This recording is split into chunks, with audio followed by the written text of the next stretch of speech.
I think the juice of prayer is emotion. Maybe it's God, maybe it's our spirit. God was in a very good mood when he created roses. Guru, shaman, teacher, guide. How do you qualify? Where the vision takes me, for example, I can have like a zoom out. I can zoom into one little thing and that's going to take me out of one different rabbit hole than if I zoom into a different spot. Mm-hmm. Yeah, I'm going to say something that might be maybe a little bit controversial. Tobacco is a very powerful energetic cleanser. So that has a value, but it has its shadow. One thing I thought we might do to warm up is play a little game I call What's in Your Medicine Bag? Yeah, we're gonna do that on camera? Yeah, let's do it. Yeah, what's in your medicine bag? Put it up here? Yeah, put it up there. Let's put it like this. Yeah, however you want. And I've got mine as well. But yeah, okay. I'd love to see what's in yours. That's a good game. Yeah. This is the first person I've played this. It's a brand new game. You're the first person I've played this game with. I don't know anyone else with a medicine bag. Definitely caught it by surprise. Start by saying a good friend made this bag. She's an Arahuaco native from Colombia. Let's see. I got some good old mambe, which is coca leaf powder from the jungle, which maybe we'll partake in a little bit. Please. To have some. And it always goes with this, which is ambil. This is black tobacco paste. They go together. The tobacco is masculine, the coca is feminine, so they partner up like that. And how are those two typically used in the jungle and traditional ways? Coca is used by indigenous people wherever it grows, which is in a large swath of South America. Lots of countries, Bolivia, Peru, Colombia, Ecuador. And it's usually used in a ceremonious way, but not only. It gives energy, and it gives energy in a way that I like a lot more than coffee because it doesn't make you jittery. Mm-hmm. And I can take it at 10 p.m. and go to bed and no problem. Mm-hmm. I could say the more ceremonial use of it, especially when, so a lot of tribes just chew the leaves and mix it with something alkaline to extract the potency of it more. But when it's in this powder form, this is specifically of some of the jungle tribes like the Huitoto and the Coreguaje. And for them, it's mostly a talking medicine. So how it works is you take the ambil first, and I could say a lot about black tobacco. It's the same that some tribes smoke as mapacho. It's the same that is blown into your nose as jape, which I have some. Tobacco is a very powerful energetic cleanser. So a lot of people don't know this, but we just like we can get overrun by harmful bacteria and viruses, we can get overrun by parasitic energies, foreign energies. And tobacco is one of the most potent things when used in this way intentionally to clear that out. It also calms the mind. It's very meditative. So you take this first so that your mind is calm and clear. And then you take the mambe, the coca leaf, and the coca leaf makes your awareness and your present more sensitive, more subtle, so that you can sort of draw out your deeper truth. It's also a heart opener. So people usually will sit in a circle and take mambe and share whatever is on their mind. If maybe there's some argument that's happening, then people will sit down and have coca and talk about it to find some common ground. Beautiful. Mm-hmm. And we've shared before, and you introduced me to it, actually. And I find just the tobacco on its own to be very medicinal to me. Mm-hmm. I oftentimes will find myself hiccuping. And my understanding and some of the things that you've shared with me is it's finding these little blockages in us, those parasitic energies that you spoke to, and helping to release them, work them so that they can come to the surface and be healed and let go. Yeah, it can also make you burp. Hey, I just wanted to jump in here and give a quick shout out to the sponsor of today's podcast, Be Micro, the easiest way to sneak vegetables into any meal. Due to soil depletion, GMOs, and monocropping, Americans are not getting enough nutrients. So in 2018, I founded Be Micro, the first freeze-dried microgreens company in the US to help Americans get more concentrated natural nutrients into their diet. Microgreens are a phase in the plant's life when they're 14 days old and naturally the most concentrated in vitamins, minerals, nutrients, all the good things that we need. Our microgreens are grown here here in the US, in soil, in a greenhouse. They're certified USDA organic and regenerative organic. We grow, wash, and freeze dry them to extend their 1-week shelf life to over 1 year, allowing us to ship anywhere in the US without the worry of spoilage. We have 2 flavors, broccoli, backed by over 2,000 studies on sulforaphane and its powerful detox benefits, and a blend of red cabbage, radish, and broccoli, the most potent detox formula we've tested, offering you the most bang for your buck. Easily sneak these microgreens in any meal. Eggs, smoothies, pizza, pasta, even your kids' mac and cheese, you can't even taste it. Use code STEVE15 to save at bmicro.farm. And it can make you dizzy because it's realigning the orientation of your energy field. So as it settles, it can make you feel a little bit off like that. Well, that's a good one. Thank you for bringing that. Mm-hmm. What else is in I the keep medicine going? bag? Please. Let's see. I have a harmonica. This is a special harmonica. Originally it was a tremolo harmonica, which you can buy online, which come in major keys. But in Colombia, in the jungle, they retuned them to minor keys, and they changed the distribution of the notes to what's called a rondín. And these are used in ceremony in Colombia, especially in the Yajé tradition, which is like the ayahuasca brew of the Colombian tribes. And so you can play. That's a custom one that has been reworked. Is that one that you can play on both sides? Yeah. Like there's two, and then there's an inhaling and an exhaling happening. Yes. Could you give us just a little taste of it? Yeah. So first off, I'll say the front side and the back side. These are actually 2 harmonicas back to back. They're different. The front side is what they call paired. So it has 2 holes that are playing at the same time that are in different octaves. So it has more of an organ feel. So blown, it sounds like this. And drawn.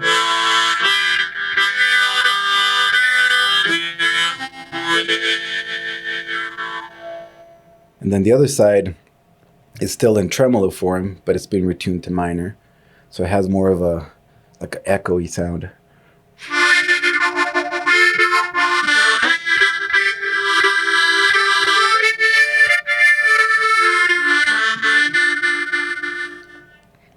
Love it. And you helped me purchase one of those.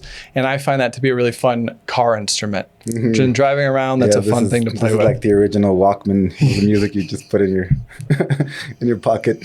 Nice. And you don't keep that in any type of a protective box. Doesn't need anything. It's pretty strong just like that. Yeah. The box that these particular ones come in is a cardboard box, and mine's already kind of beat it to shreds. I should make it a nice leather case, but I haven't yet. All right, what else we got in there? Let's see. We got Agua Florida. A lot of the jungle tribes in the Amazonian basin, they use different perfumes in ceremony. There's a lot of reasonings behind it. For one, the perfume has a direct impact on you and your brain and your state of mind, and it helps you sort of refocus and clarify, especially when you're in a medicine ceremony like an ayahuasca ceremony. But it also has the medicine of the different plants that are in here. The spirit of them is in that perfume, and they can come in and actually support you and even teach you. And this one has 4 plants. They're all very beautiful, potent plants. It has chondur, which is one of the main protecting plants in the Yajé traditions. It has palo santo, which a lot of people know from burning, for smudging. Has copal, also a strong smudge plant. Has coquindo, which is a protecting plant. Cuyanguilla, which is this kind of sweet, fragrant, uplifting plant. And I'm probably missing one. So yeah, the way it works is we can have a little bit right now. You just put a couple of drops on your hand. Thank you. And I like to say internally a quick prayer for the plants and offering it to all beings. And then I take a slow but deep, a few deep breaths, and I breathe it in and really intentionally bring it into my body in any particular place that needs it. And then you can bless yourself with it. You can put it on yourself. They also say, and I also work with I've been studying with a Lakota teacher here in the U.S. for a long time, and they say something different. In Lodge, they pass around prairie sage so that you rub it on your body at the beginning of the Lodge. They say that some benevolent spirits aren't particularly keen on the human smell, But when you put these plants on you, they can recognize you and they come more. So calling in more of those helpful Yes, spirits. exactly. Nice. Yeah, what I'm noticing, and you also gifted me one of those some time ago, and I've been working with it and then refilling it. It's a beautiful way to smudge, and we'll get into smudging or kind of like clearing your energy. Me, I instantly feel like a calming, just like more dropped in, at ease. Like there's a noticeable shift. Exactly. Yeah. Like I'm more into like a flow state even. Yeah. Our minds are busy trying to figure things out and kind of over there and spastic, and this helps a little bit more center and quiet, and energetically, if you're paying attention, you can feel it. All right. I also happen to have, well, some not so interesting things like my wallet and my phone, but I happen to have a lot of hape. A lot. I mean a lot.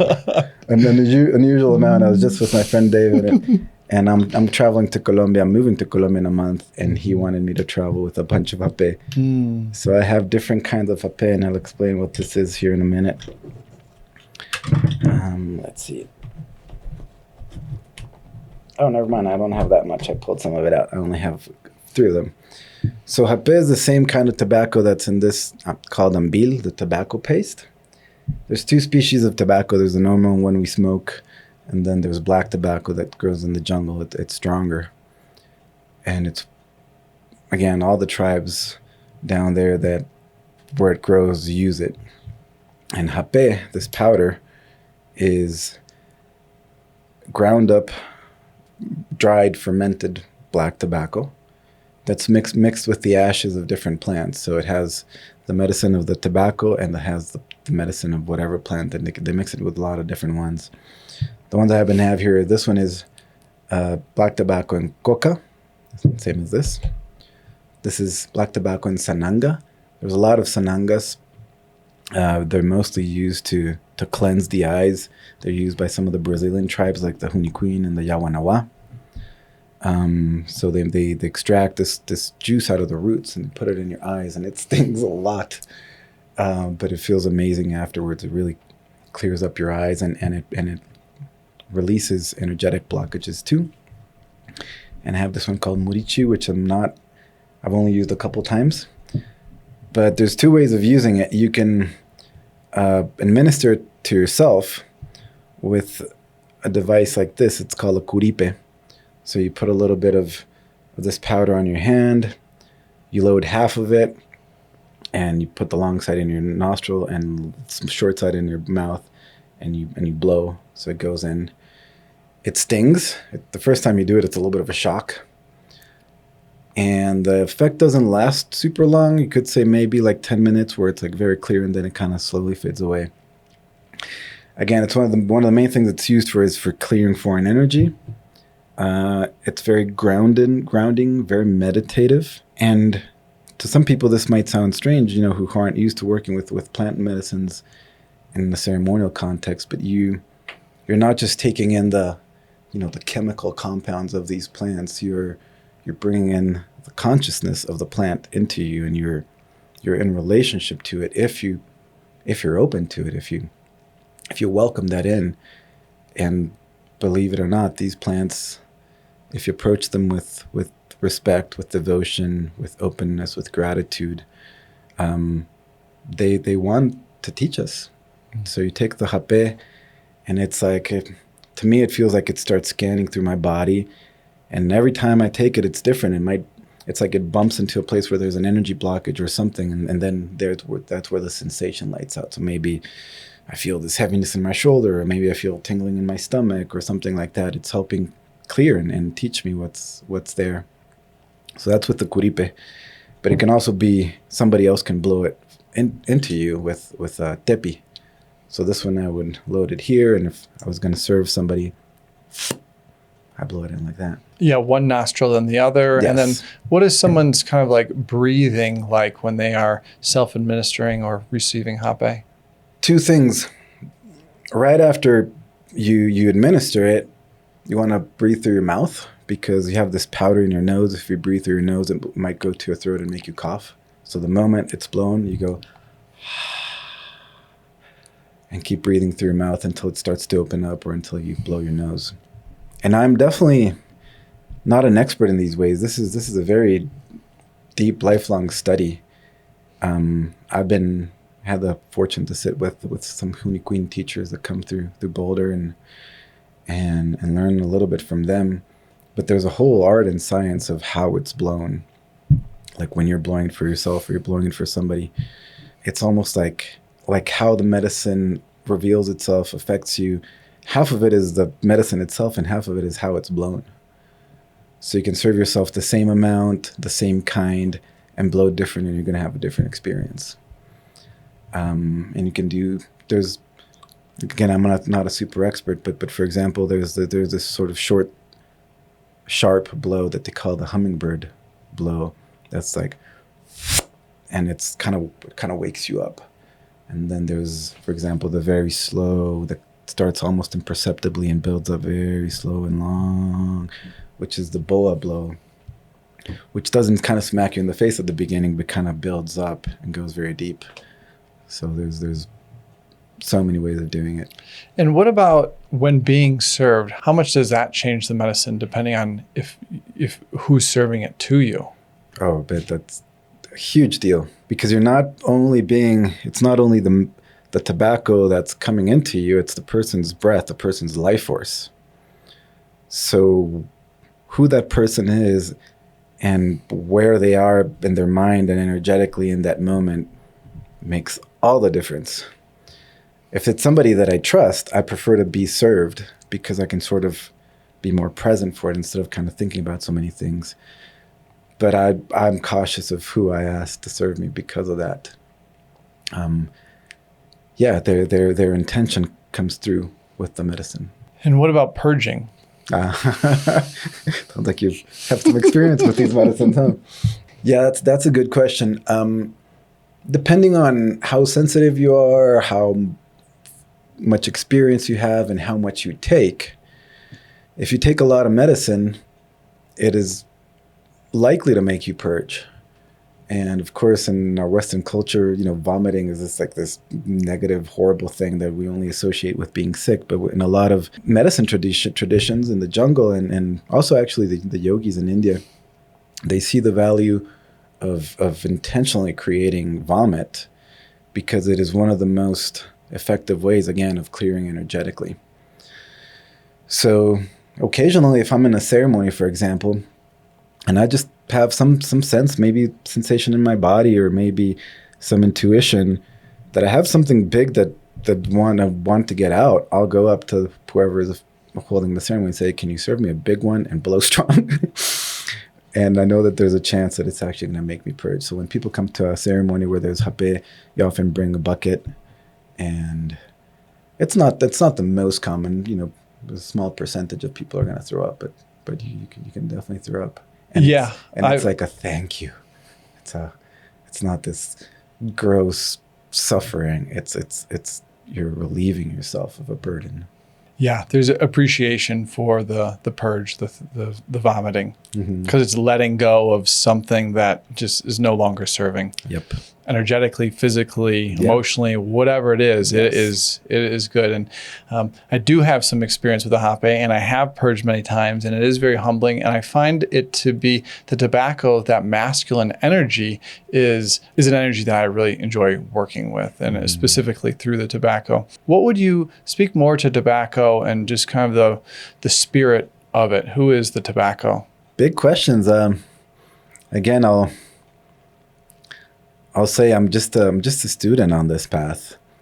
You ask big questions, and a lot of these things are very, when you really get into it, they're very, very mysterious. But it's interesting. There's a reason why all tribes, I don't know, not all tribes probably, but all the tribes that I've had some connection with all through Northern, Central, and South America work with tobacco. Like I said, I practice with the Lakota, and they pray with tobacco every time I help start the Lakota sweat lodge fire. First thing I do is I lay down some tobacco, offer it to the directions, lay it on the earth, and I build the fire and offer it to the stones and like that. So it's like, in that sense, I see it as like a vessel for a prayer. It's kind of like kind of like you're downloading onto, it's like the tobacco is a USB drive, but you're downloading your prayer into it and the spirits can then read it. That's one way of thinking about it. And there's so many different ways to use it. You can smoke it, you can blow it into your nose, you can put it in your gum like ambil. You can drink it, you can take baths with it, things like that. Two main things. The first one I already said is energetic protection and energetic cleansing. It's one of the most potent plants for that. And I don't know, at some point we might talk a little bit about more of the psychotherapy side of things. It is my belief that as much as I am a therapist and I love psychotherapy, a lot of mental illness is actually the direct result of energetic intrusions that are creating certain thought patterns and certain energetic states and certain emotional states. So an important part of general self-care and healing is to take care of your energy, and tobacco is one of the prime plants for that. It's also considered a master plant. This is my personal take. It's like there's a few plants that I know, coca being one of them, that they're like a library. They have access, through it, you have access to an enormous amount of information that is in the spiritual world. It can actually teach you about other plants. And if you work with it over time and devoutly, it helps you understand the spiritual science and your own true being. How does that knowledge come in? Is it just like a knowing? Is it a voice? All the above. Different people, we're all intuitive beings, but some people have some channels more open than others. Some people are more visual, some people are more auditory, some people are more somatic, more tuned into sensations. So yeah, I've received messages in all the ways that I can imagine. Sometimes it's like I'll hear some words, sometimes I'll see an image and like that. Well, that was a good episode of What's in Your Medicine Bag. Thank you for playing. First and best one so far. Nice. I would love to also hear, what's the 30,000 foot, the high level of your work and what has kind of gotten you to this place in your work? 30,000, okay. Just high level, and then we'll find things to dive into. Well, I'll just start by saying that I found most of these practices, and by that I mean shamanic practices, meditation practices, therapeutic practices, really mostly out of necessity. Like all of us, I really do think all of us, I have trauma, and I'd say I have a fair amount of trauma. I know this is 30,000, but I want to take a quick little detour. Please. Because there's a really important piece that I learned through my practice, and I know some teachers who speak to it in better ways than me. There's a certain minority of the population. Apparently, there's a genetic predisposition to it. Gabor Mate in Scattered Minds speaks about it, where you have a heightened sensitivity. It's like you feel your senses, your emotions more intensely, which is a curse in this culture, because this culture doesn't understand people who are sensitive. They want us to kind of be shut down and just go forward. Mm. So and I would say I'm one of them. So people like me, we grow up overwhelmed. It becomes a blessing when you grow into it, when you have the tools to actually sort of cultivate and trust that sensitivity.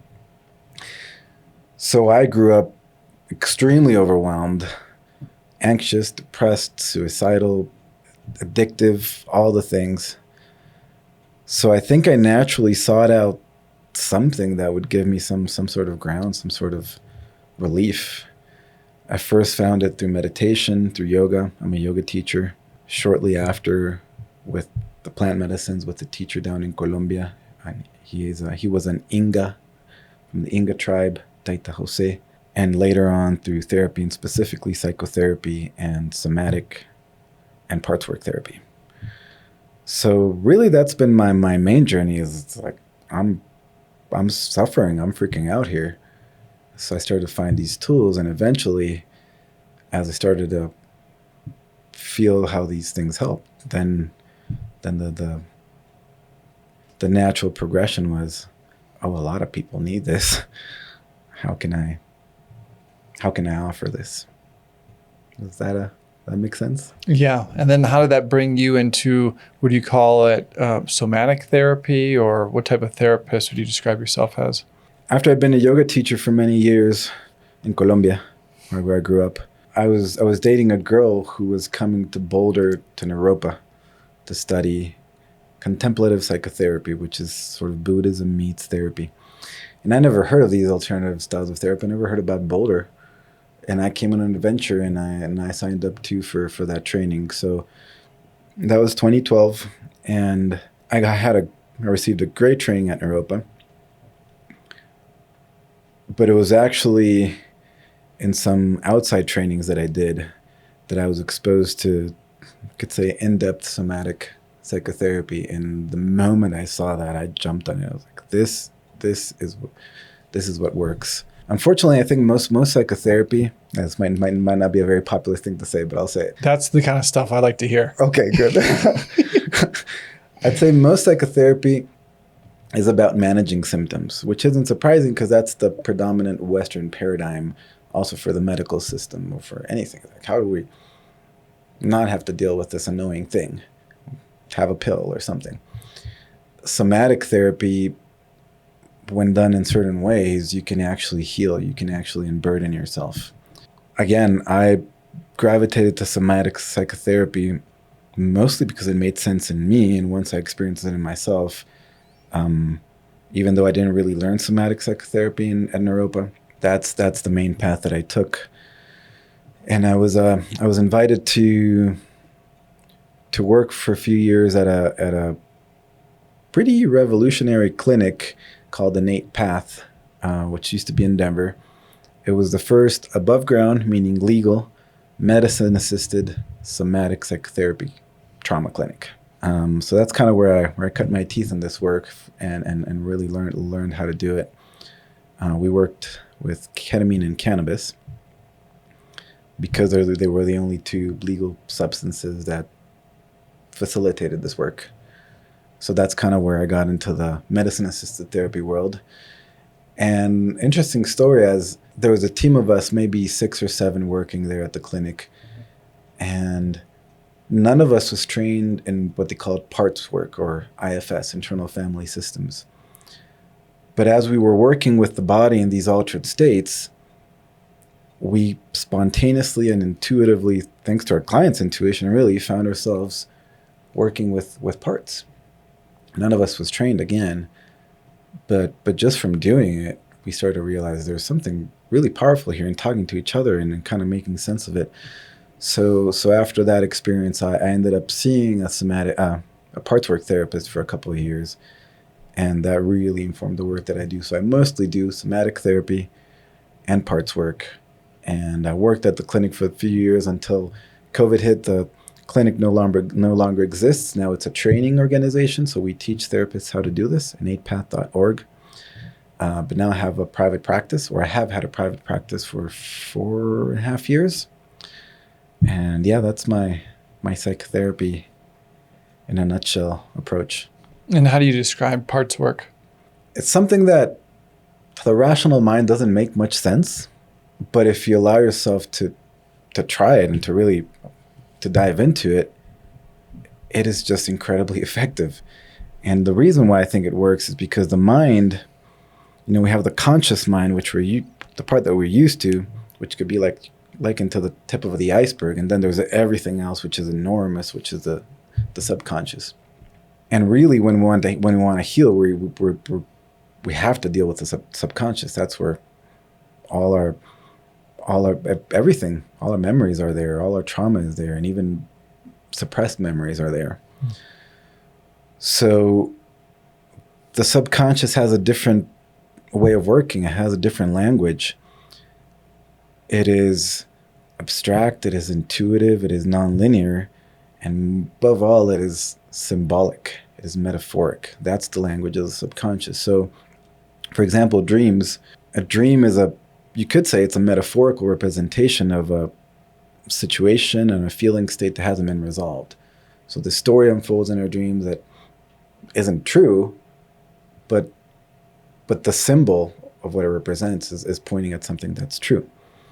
So parts work, I kind of, in my mind, harnesses that understanding of you can relate to the subconscious through metaphors, and the understanding that you could say every time we experience a trauma, by some definitions, you could say, is when our system reaches a point of overwhelm. We cannot relate to this. There's no solution here. I can't fix this, and there's a break in our psyche. Dissociation, this numbing effect comes in, and it's like a part of our psyche splits off and takes on a job, which is to make sure that never happens again. So we're literally fragmented, and we can have one part that wants this, one part that doesn't want this. And we engage in parts work, we engage in a conversation with those different parts, and we try to get to the heart of what are they trying to protect from continuing to happen? What is the pain and the fear that they carry? They remember something so painful. And when you can access that, then you can creatively, again, symbolically offer it healing. Is there any reoccurring themes that you see? Is there something that stands out more frequently with your clients? They're working on the, I don't know, fear of something, a not enoughness, what are some of those common threads that you've connected? I think there's a lot of sort of subcategories that show up pretty frequently, but I think the main one, and again, this is my take on it. If I think back on the work that I've been doing with clients for the last 10 years or something as a therapist, and where there's been deep change and where there's been healing, at least 9 out of 10 times, the thing that has changed is we've been able to access a shame wound, an unlovability wound, and I am not good, I am not worthy of love wound. Usually very young wounds, not always, but usually very young wounds. And I think the mechanism of why there's so much of it, for one, we live in a shameful culture. This is not an attack on religion, but we are in a Judeo-Christian culture, even if we don't grow up in this religion. And unfortunately, I think some of these religions have been used not only to uplift the spirit, but also to control humans. So they have this shameful quality, which is why I think Western cultures are more prone to shame. But the way that young wound works is, I think, if you're a little toddler, your whole existence depends on your caretakers.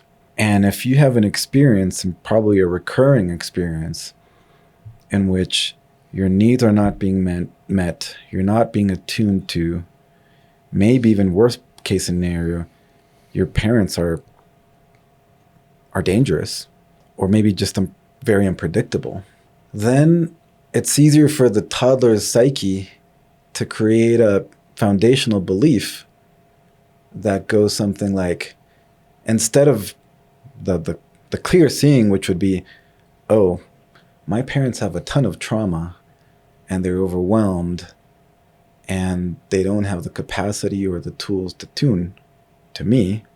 That's the reality. That is an existential threat.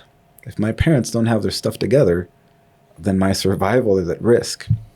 So I think that's why the toddler mind does this switch, where instead of recognizing my parents are wrong, they creates the belief of, I am bad, I'm not worthy of being loved, I am not worthy of being attuned to.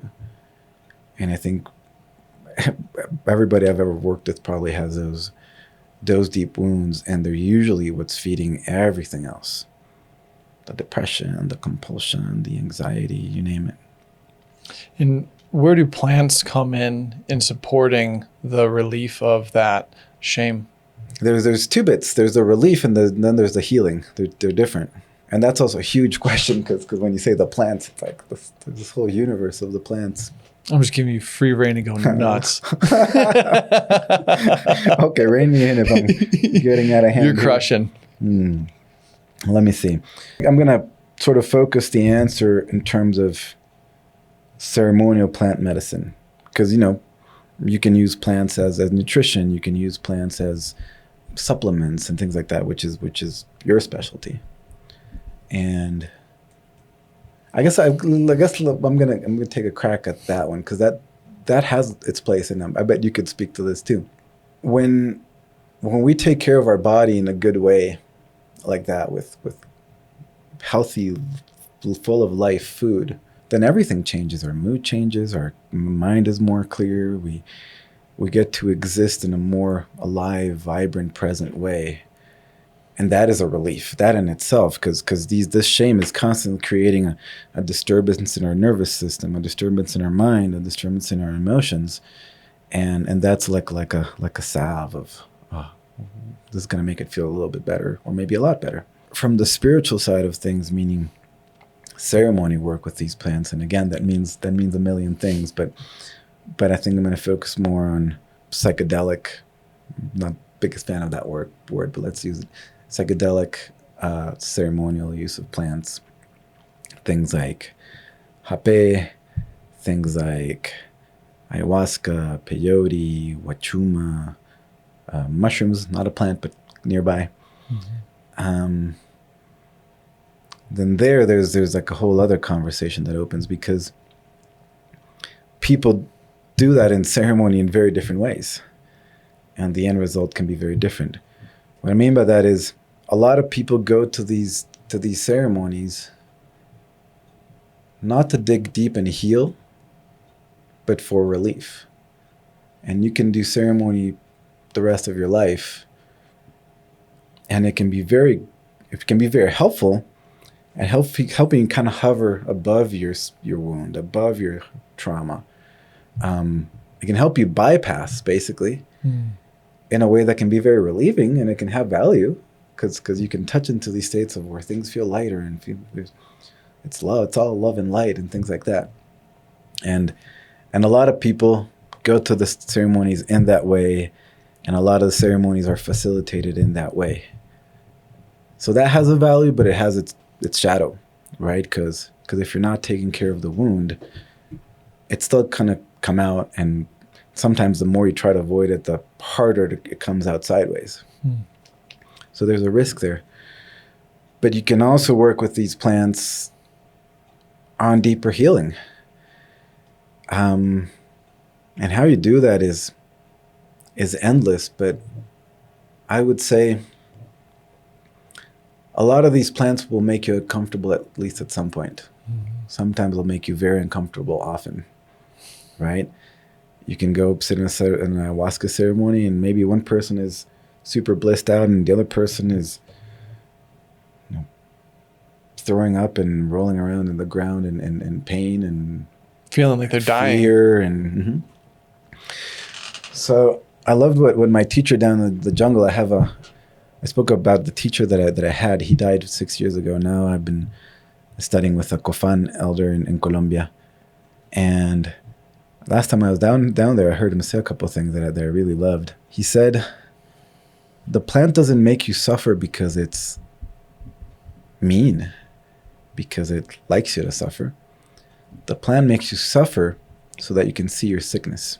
We all have mental, emotional sickness, right? These different patterns of thinking, these different behaviors, and these different things that we consciously or unconsciously feed that aren't healthy, that aren't in alignment with our truth and with the greater good. And it's like the medicine goes in and kind of like I was saying with the hape, and scans, and when it bumps into something like that, it amplifies it. So I'll give you one personal example. We talked about shame and how I think shame is at the bottom of most things for most people. Well, I am definitely I know it personally very much. I've been on a long journey of healing shame.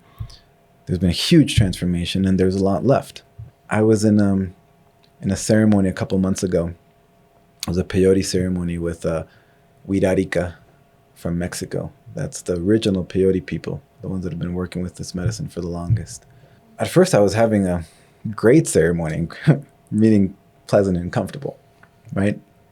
And then I had a bad trip, which of course, I'm just using jokingly because the hard trips are usually the most revealing and most helpful if you engage with it. If you don't try to shift it or fix it or turn it into something it's not, or if you don't push it away, if you approach it with curiosity, if you approach it with gratitude towards the medicine, wow, this sucks, but thank you for revealing something. I don't know what's here, but please show me what's here.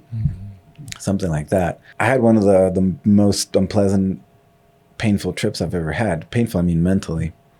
I basically felt pretty insane for 5 hours.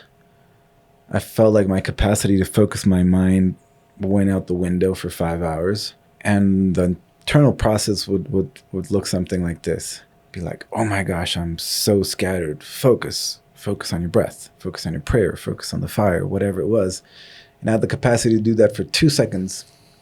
And then I'd be exploding in some very neurotic direction. And it would be one of two, either extreme shame or extreme arrogance, kind of flipping back and forth, which arrogance is usually the other side of the coin of shame. It originates in shame, but it's this need to kind of prove to yourself your self-worth because there's actually shame. Not always, but often.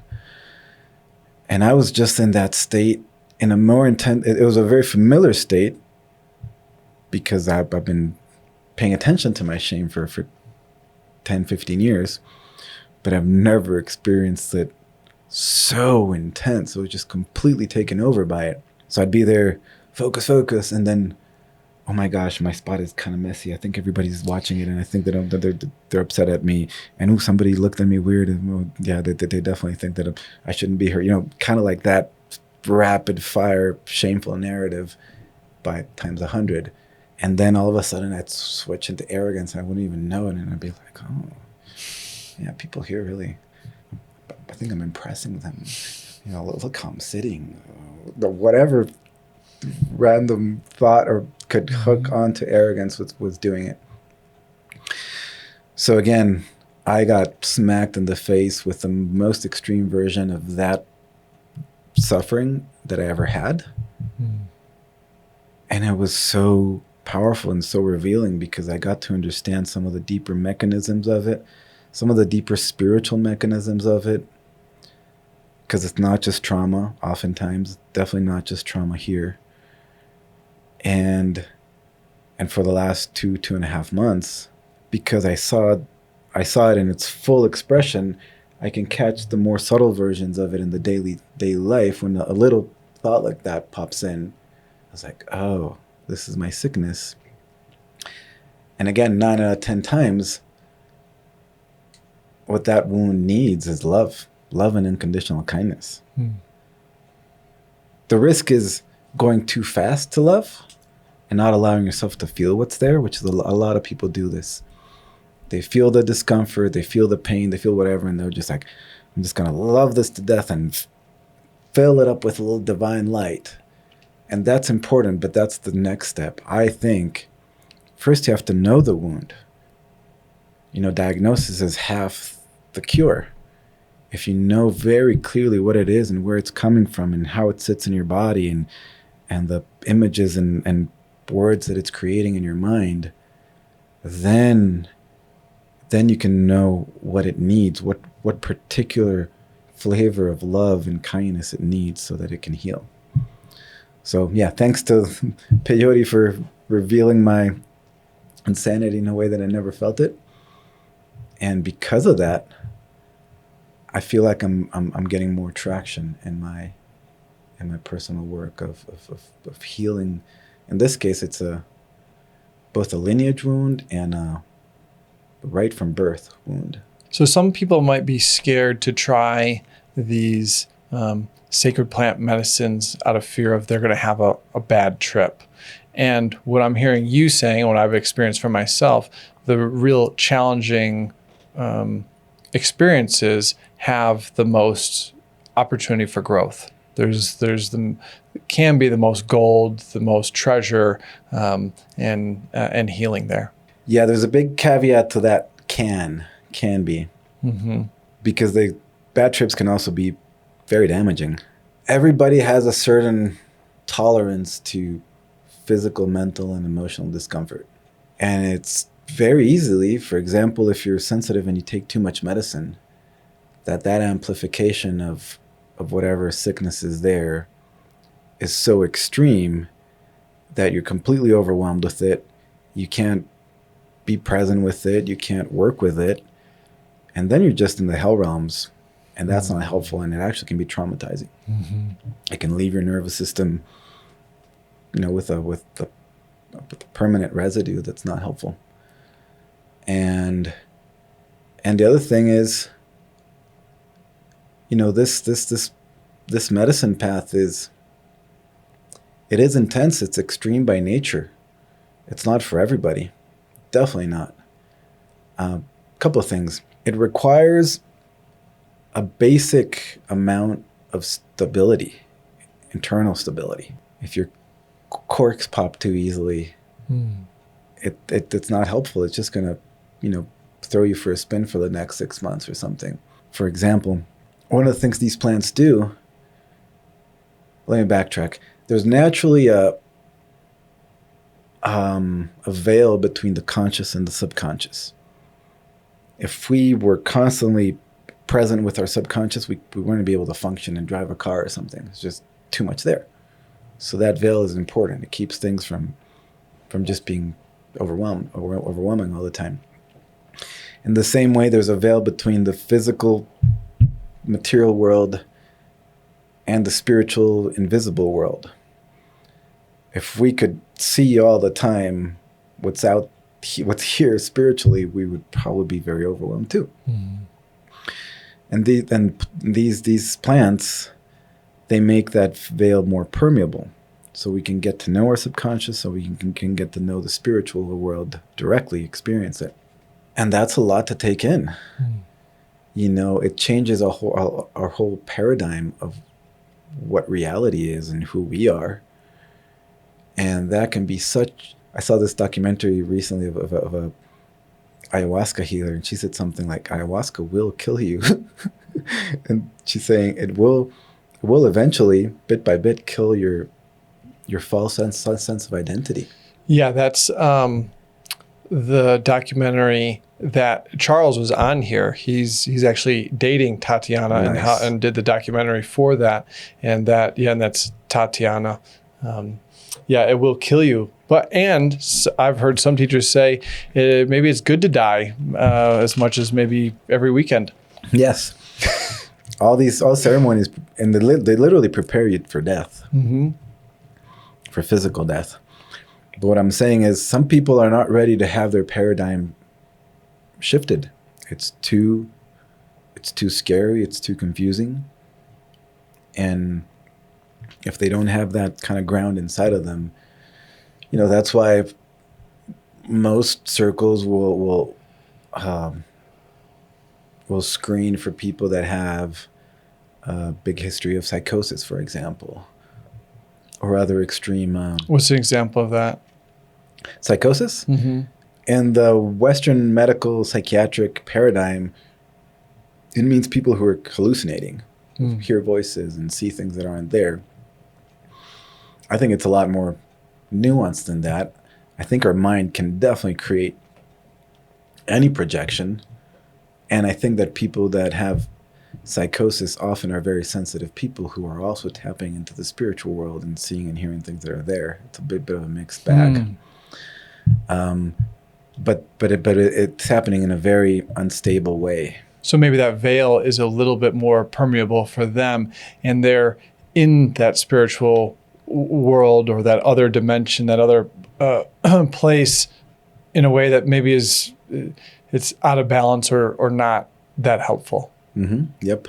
Yeah, I read a couple of books from Malidoma Somé. He's blanking out on the tribe. He's an African teacher who's been here to Boulder, and he wrote this article about psychiatric institutions and how when he goes to a psychiatric institution, he sees all the people who were born to be shamans who never got the support that they needed, and some are too far gone in their sort of instability. So yeah, these medicines open you up and make you sensitive. And again, if you don't have a stable ground, that can be a problem. So definitely not for everybody. But if you do have the capacity, if you have a good teacher who's holding the space in a good way and keeping it clean from energetic intrusions, and if you're not shying away from your own suffering, then bad trips are extremely powerful. What do you look for in a teacher or a guide that is serving medicine? What might people be like, okay, here's like a little checklist to be like, okay, this is probably going to be more healing than traumatizing? Yeah, I've great question. And I have created a checklist based on bad experiences, really. Some of the most helpful ceremonies that I've been to have been the ones when I've learned, oh, this is not how you should do it. 3 simple items on the checklist. How do these people relate to sex? How do they relate to power? And how do they relate to money? There's a lot of ways in which spiritual teachers can do things in ways that aren't helpful and when sometimes brilliant, beautiful spiritual teachers can go very sideways. I think those are the 3 main ones. Like, are they like seeking all this attention from, if it's a guy teacher, just as an example, from all the young, beautiful women in the circle, if they are, the way they carry themselves, even in like their body and their voice and the things that they say, if you're getting any signs of they really like a lot of attention and they like to kind of build themselves up in that way, so they're not humble. And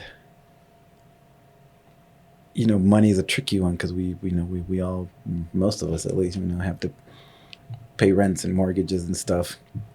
So of course, if you're holding a ceremony, it could make sense to ask for monetary contribution. But you can tell some people, they're like dollar signs when they're working with ceremonies. Those are the 3 simplest and most and clearest ones that I look for. I love to hear. I love this story. This is kind of neither here nor there, but it's a good story. There's, like I was sharing, my path actually, my spiritual path actually started in India with yoga and the yogis. And one of the things that got me to India was in a moment, I was early 20s and super confused and super dark.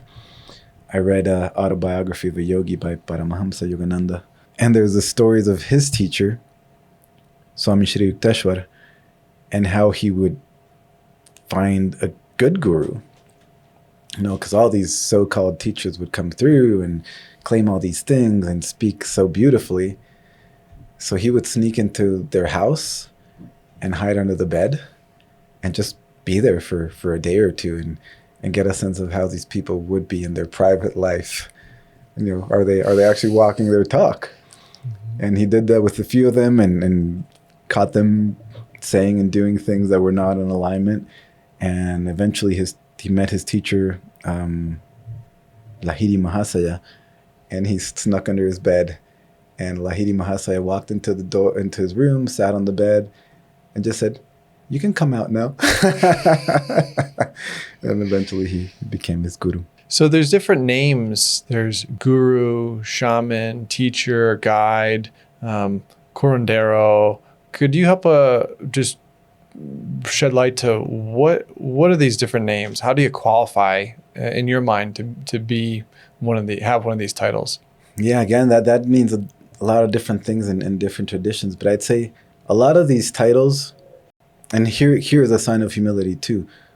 A lot of these titles, the guru doesn't go out and say, "I am the guru." If they do, maybe he might be right, but maybe think twice. Mm-hmm. A lot of times it's the people who are learning from them who call them, like in my tradition. My tradition, I mean the one that I'm studying with the most now, the Yahe tradition, ayahuasca tradition of Colombia. One of the words for a teacher is taita, and taita means father. But a taita doesn't call himself a taita. Sometimes you know you're a taita because your teacher calls you a taita. It's like when your teacher says, here you go, taita. Then he's giving you the blessing. Okay, I see that you have the power and the clarity and the connection to serve these medicines. So oftentimes it's passed along from your own teacher. Oftentimes it's just a recognition of the people around you. So yeah, it's kind of a very, these can be very ambiguous terms. Even in the Hindu tradition, they make distinctions between different types of guru. There is a guru that has studied the ways well enough that he has something of value to teach to others, but he or her is not actually enlightened. That's a certain kind of guru. That's a do what I say and not what I do kind of guru. Whereas there's gurus whose consciousness is in a very different state than most humans. They are not acting from our limited sense of self, maybe what you'd call the ego, but their mind is is actually, they have achieved yoga. Yoga means union. Their mind has merged with the universal conscious. And have you been in the presence of people like that? Mm-hmm. What's that like? It's phenomenal. That's why I went to India. First, I read this book. I was like, man, this is amazing. All these stories of what these people can do. And then a friend in Colombia said, hey, there's a yoga teacher that's coming through town and going to do these talks and things. And I went to like a 3-day conference, Paramahamsa Niranjanananda. And it was a big room with 200 people and this dude sitting there. And from the moment I sat there, there was this subtle but very clear, I felt different. He didn't have to say anything. I just felt clear and present, and like there was this life force humming through me. And when I went to India, I met his teacher, Swami Satyananda. And when I went there, he was very old, and he would spend almost the entire time in solitary retreat. Only so I saw him once. But before I saw him, I felt him. I was chopping potatoes. Mm-hmm. And then I was like, what's happening? What's happening? That light is different. I feel like I'm floating. Oh my gosh, what's happening? I'm like, oh, this is weird. 2 minutes later, he walks around the corner and he's saying hi to everybody. It's like, oh my gosh. And there's stories like that with the Buddha.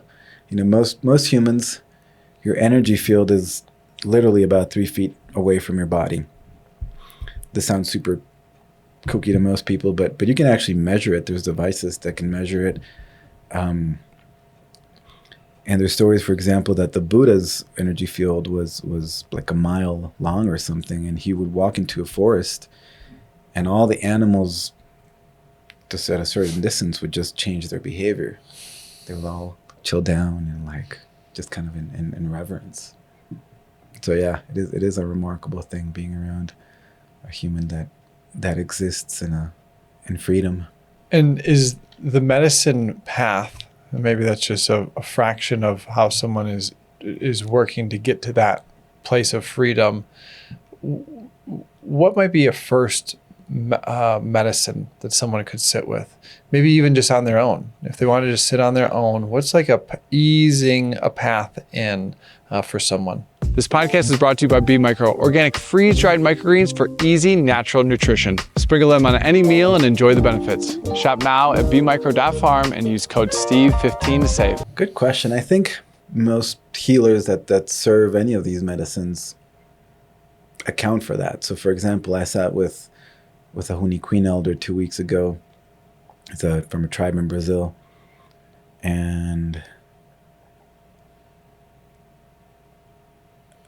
anybody who's there for the first time would give them probably a third of what served them blessed than what he'd serve anybody else.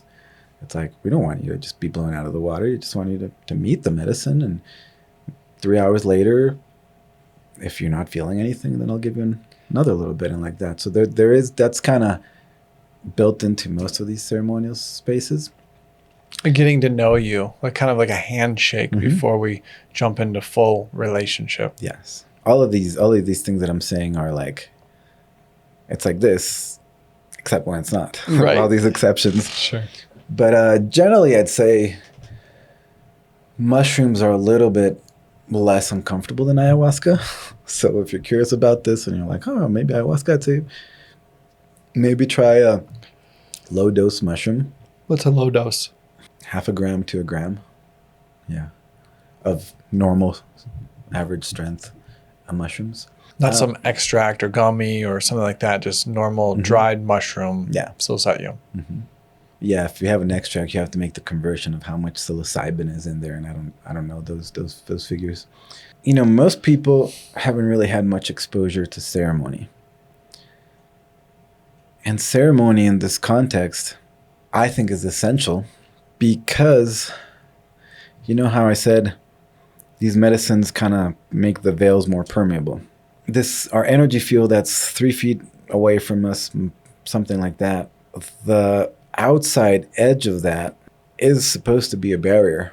It's like the skin is supposed to keep things from getting inside of our body.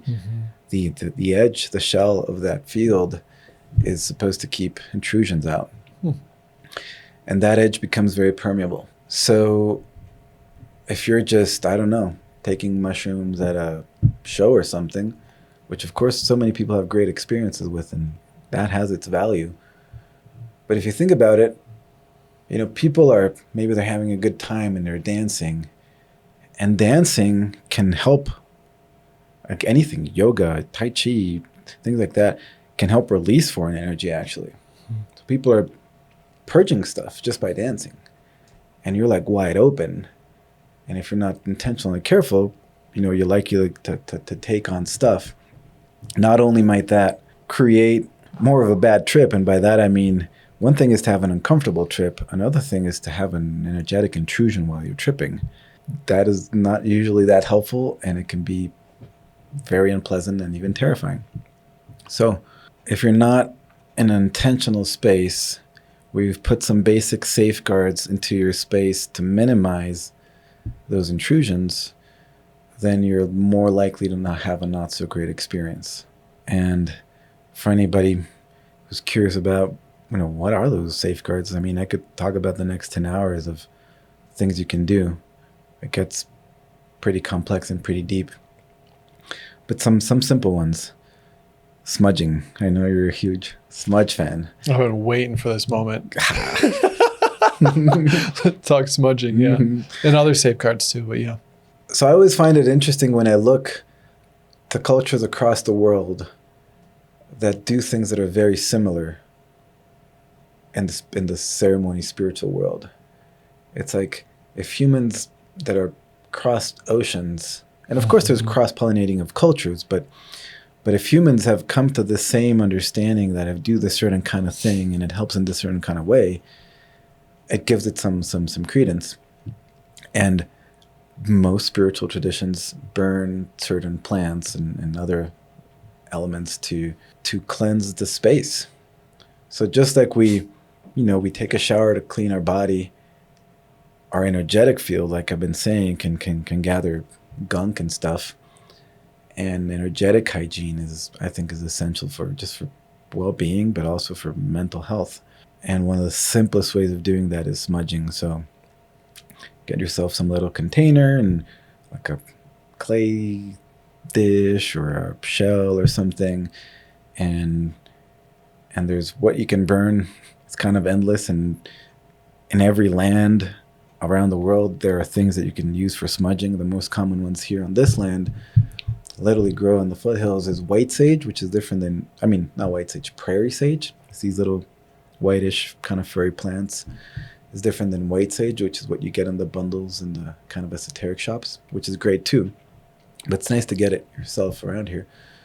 So get white sage, let it dry for a couple weeks, then strip off a couple of leaves off the stem, make a little ball, put it in your shell or something, light it, come into a relationship with the plant. One of the main things of our culture is it's so entitled. We just get stuff and Just use stuff. Take. Amazon, we don't think where it's coming from like that. Especially from nature. Oh, I'm just going to take this from nature. So yeah, ideally, if you're going to go harvest it, offer something. The most basic level, offer a prayer of gratitude. Thank you, beautiful plant. Please help me. At the most basic, even better if you leave a little offering. Maybe leave a couple of berries, or maybe leave a little bit of tobacco or something, so that there is that reciprocity. Water. Yes, so that there's balance. My understanding is the plant can't give you its full value without that exchange, without that contract. It could only give you a fraction of the medicine that it really has. Absolutely. That intention is essential. So yeah, got prairie sage. Juniper is phenomenal. A lot of traditions use juniper.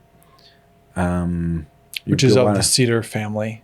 Yes, like the Plains Indians use flat cedar, which is it's in the juniper family. But juniper itself, which is there, let it dry a little bit. And many people might have access to that flat cedar with their Christmas wreaths. So save that Christmas wreath and let it dry out, and then, grind it down to not quite a powder, and then put that on what I do is put that on an instant burning coal. Yes. And then I work around the edges of the space and myself. And that's a good little practical bit. Some of these medicines, you don't need a coal. Like that's one of the things I like about prairie sage. You can just, like I said, roll the leaves into a little ball and just with a lighter. So it's very easy.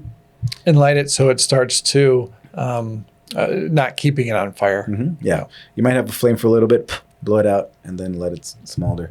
Palo Santo, you can use a lighter or just on a candle. You don't need a coal either. It's very nice. That's a wood from South America. It's very fragrant.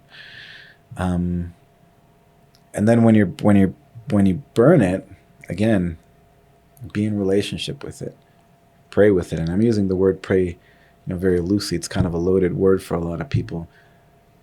I'd say at the most basic level, every thought you have and every emotion you have is creating an energetic effect inside of you and sometimes outside of you. So that's a prayer. So if my prayer is a prayer of anger and scarcity and things like that, that's the energy that I'm putting out. That's a wild prayer to me. A prayer of anger and scarcity. Wow. I mean, that's one way to think about it. And anything is a prayer. So what are you choosing to pray? Right? How are you filling up your inner temple?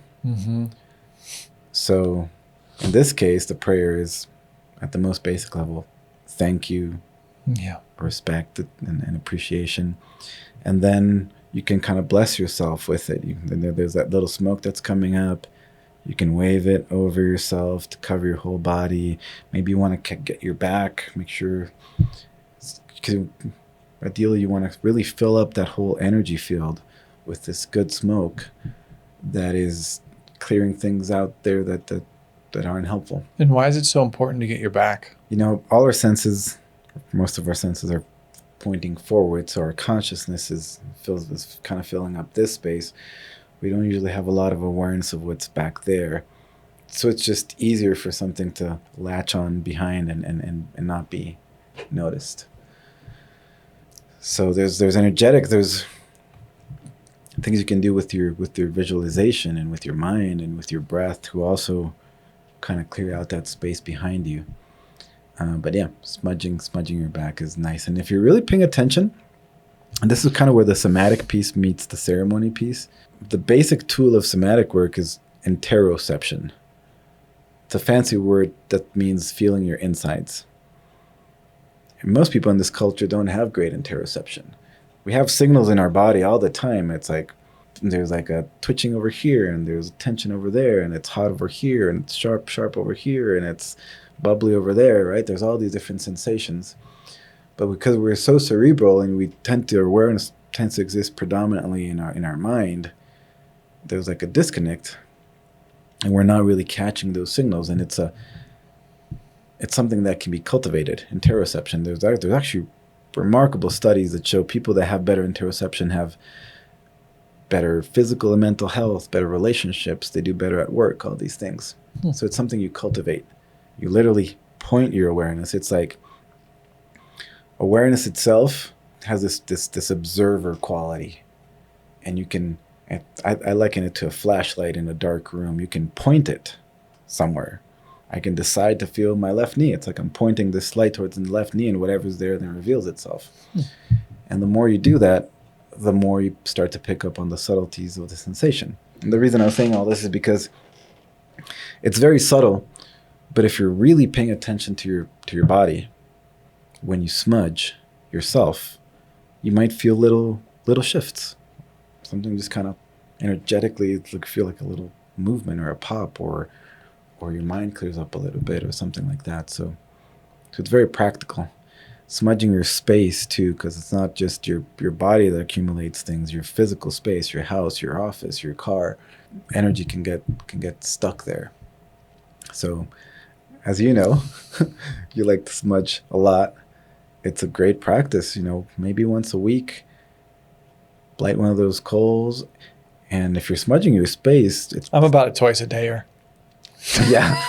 You're pro level. You're a Olympian of the smudge game. And I've just recently got my first feathers. Shout out JC for that gift of feathers. Thank you very much. He's been on this podcast as well, horticultural engineer. He just moved down to Brazil. When I visit him, I plan to visit you as well, or vice versa. And so that's another level that I'm coming in to understand and appreciate the power of these feathers and these birds and their energy and moving things. But yeah, I'm a twice a day. Love it. Speak to using sap. What is sap as a smudge? We've talked more around like the leaf or like the wood. Would you speak to maybe what is the sap to the plant, and then how is that a different kind of a smudge? The sap is like the lifeblood of the tree, right? It has its energetically, it carries its life force. So saps can be very potent, not just for smudging, but for different medicinal uses. I'll often just hold some in my gums to connect with it. Yeah. And a lot of saps, some of the most precious smudges that have been used all around the world through the ages are saps, like frankincense, like myrrh, like your beloved juniper sap. Copal is my favorite smudge. There's some close seconds, but that's my favorite. That's the main one that they use down in the jungle in Colombia and also in different parts in Central America. It's the sap of the bursera tree. There's a lot of different species, and the practical drawback of using sap for smudging is that you do need a coal. You can't just light it with a lighter or something. You need either to have a fire and pull out some coals and put it on top, or have one of those quick light coals. But yeah, again, it's one of those things that to the hyper scientific rational mind just sounds very strange. But there's a lot of things that you just know through doing and through experimenting yourself, and if you start smudging yourself in your space and you're paying attention, you'll notice some changes. There's a felt sense within me. I mean, how I've heard it described is we get these dense energies or thoughts. Like a dense thought is anxiety or fear or anger, and these smudges help to dissipate those dense energies within us or within our space to help lighten it. And I'll feel that. I'll feel like a lighter. I'll feel more attuned to myself. I'll feel more clear and confident. Yeah, I experience it the most clearly when I'm in a medicine ceremony, because the medicines already make us more sensitive. And you might be feeling whatever you're feeling, whatever process, and somebody comes by and smudges you, and 9 out of 10 times there's this big exhale of Especially relief. if they're using a big old eagle feather. Come on. Yeah. Shout out to our buddies that use those big eagle feathers. Thank you very much. Right. It has not just the medicine of the copal, but of the eagle itself. Yeah, that's beautiful. Would you share how a couple of different traditions, tribes, lineages use the smudge? Maybe the smudge that they're using, maybe is there overlaps with these smudge? Palo Santo used the same way as Copal, used the same way as sage, uses it the same way as rose water. Maybe down in the jungle, how are they using it? Maybe up here, how is the Native American church using smudge, and which ones are they using? Mm-hmm. Give us a little lesson. I don't think I can give you a super in-depth lesson, but I know a couple of things that I've heard from people that know more than me. For example, I'm actually 2 weeks from now, no, not 2 weeks, a week from now, I'm going to be going into Sundance, which is a very in-depth ceremony that a lot of tribes do in North America. Involves 4 days of fasting and prayer. It's not a medicine ceremony. It's a very different path. You're not taking mind-altering plants at all. You get the visions, but you get them from the fast and from the sweat lodge and from that. But we burn a lot of flat cedar. All day long, flat cedar is burning. One way it's been explained to me is flat cedar is better at sort of... So energetically, you could say that these different plants that you use tend to have land on one or two sides. Some are actually more for dispelling negative energy. Some are for attracting positive energy. So flat cedar is more for dispelling, and sage is actually more for attracting, for example. So there's like a teamwork that happens there. And there's all sorts of subtleties. Like, for example, the Lakota people that I've been praying with for a long time. If you want to see a Lakota happy, wait till thunder happens and they light up. There's this beautiful connection with the spirits of the lightning, the Wakia. So a Lakota medicine man usually has a profound relationship to these beings, and these beings actually, at an energetic level and spiritual level, have a huge impact on the ecosystem. They're actually waking up the earth and its energy field when lightning hits.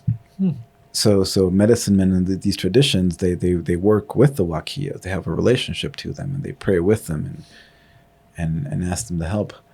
And my understanding is flat cedar specifically is a medicine that the Wakia really like. So when you're working with them, you're burning cedar. So like that, every plant has its particular mystery. Down at my teachers in Putumayo, Colombia, they really only use one smudge all night, which is a mix of copal and palo santo.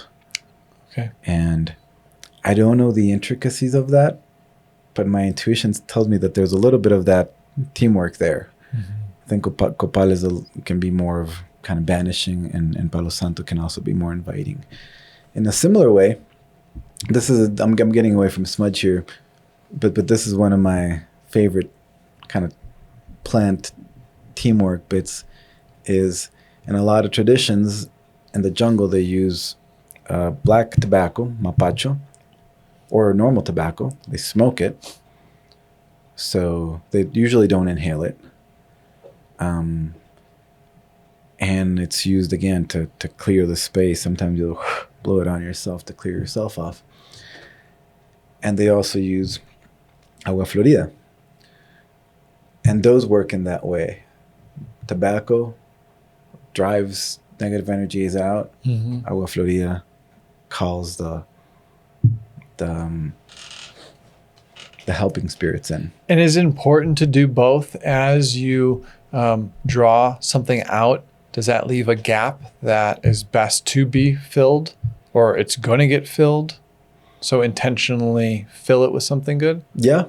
I don't know that everybody necessarily works that way always. I mean, just drawing something out is good. But yes, there is that synergy if you then fill up that space with good things. And the kind of side note, this is where, for me, this work informs my therapeutic work so much, my somatic therapy work.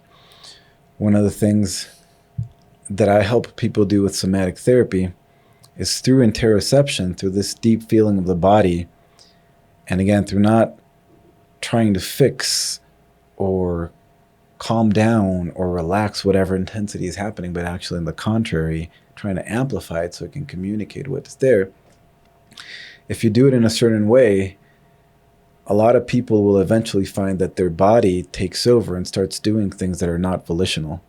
Your body might start to kind of clench up, and you're not really intending it to, but as you're feeling this intensity, your body's just doing this, and it might start shaking, and it might start moving in specific ways, for example. So it's the wisdom of the body. As you do that, there is an energetic release. There is an unburdening energetically. There is a trauma unburdening. And I find that after the release naturally happens, you don't force it. You just let the body do what it knows to do with it until there's a release. Then it's a really good time to call in the medicine. This, going back to the beginning of the conversation, if what's being released is this deep belief of I am not worthy, and this deep feeling of I am not worthy, and you're feeling the pain of it, and your body's doing all sorts of things with it, after there's a release, it's a beautiful time to visualize filling up all these spaces in your body and filling up all these wounded parts with unconditional love, and maybe visualizations that strengthen that feeling. Mm-hmm. So after you do a medicine ceremony, sometimes people have an integration. And integration, for me, has been one of the most transformative parts of the whole process. Not just like, okay, that was a fun ride, that was a fun experience, but really like working with what came up. What does integration look like for you? How might people do their own integration after a journey? Yeah, I'm going to say something that might be maybe a little bit controversial. You say more things like that. Okay, I'm going to try. We'll clip that up. That's what we need. I'm going to really trigger people right now. No, I'm kidding. Yes, integration can be tremendous. It can be a tremendous ally. But two things I want to say with it. I'm going to I'm kind of walking these two worlds that are different but related. One is the psychotherapy, somatic parts work side, and one is the ceremonial side. And integration plays a piece in both of them. When I hold a somatic session where somebody has a profound autonomic, meaning not intentional, you're not trying to make your body do something, but you're feeling in such a way that your body just does something, and it has this natural progression where it builds up and then it passes, and there's a somatic release. A little bit of integration can be helpful, but you don't need it because your body already did it. You don't have to make sense of it. You don't have to sort of work to maintain it. It's truly bottom up. You don't have to figure it out from here and create strategies to keep feeding it or cultivate it. It already happened. So a somatic, like in the body release, it's done. It did the whole thing, beginning to end for you. For the most part. There's a different bit that happens, which I would call also integration, which can definitely be helpful. You know, our logical mind, sometimes we just need to feed it things so it can find some ease. It's not that we really need it for our somatic process, but we just need to help our rational mind make sense of what just happened and kind of have that a place where you can put it in a nice compartment, and that can create a sense of ease and trust. So yeah, sometimes after a big session, you know, we'll sit with somebody and then just talk about, you know, maybe we do 2-3 somatic sessions, and then we just do a talk session where we're just kind of reflecting on all that happened and how we make sense of it. So it's definitely helpful, but there's some contexts where I think it can be overdone. Like there's sometimes unnecessary emphasis on it. I think, again, if it's bottom up, integration tends to happen organically. You tend to get the intuitive knowing of what's happening. You get to have the perspective. You don't have to like flesh it out too much. generally speaking. Having said that, because people operate in such different ways, some people really do need a lot of how do I make sense of this? So integration is important for them, but I don't think at a physical, energetic, nervous system level it's that important, if that makes sense. What about the people that go to ceremony over and over and are still working on the same thing over and over? Mm-hmm. What's going on there? Well, I was about to get to the ceremony side of integration. Oh, please. Which is different. Because you live right at the intersection of therapy and ceremony. Would really love to better understand how those serve each other and what that intersection looks like for you. Yeah, let me talk about integration first. It seems like a smaller topic, maybe. I mean, it's huge too. And then I'll talk about that intersection. So integration from plant medicine ceremony. First thing I'll say is a plant medicine ceremony tends to look very different in the US than it does down in the jungle in Colombia or Peru or Brazil. If you're sitting with a traditional healer, there's often not much conversation before or after. Same actually in a different way with the Lakota tradition. I've been in many lodges with traditional Lakota elders. They barely explain anything. You know, there might be a couple of newbies and they'll say two little things here and there, but the way in which you learn is it's such a different paradigm from our Western paradigm. You know, here we want to see a PowerPoint and, you know, bullet points and what's the strategy and the technique.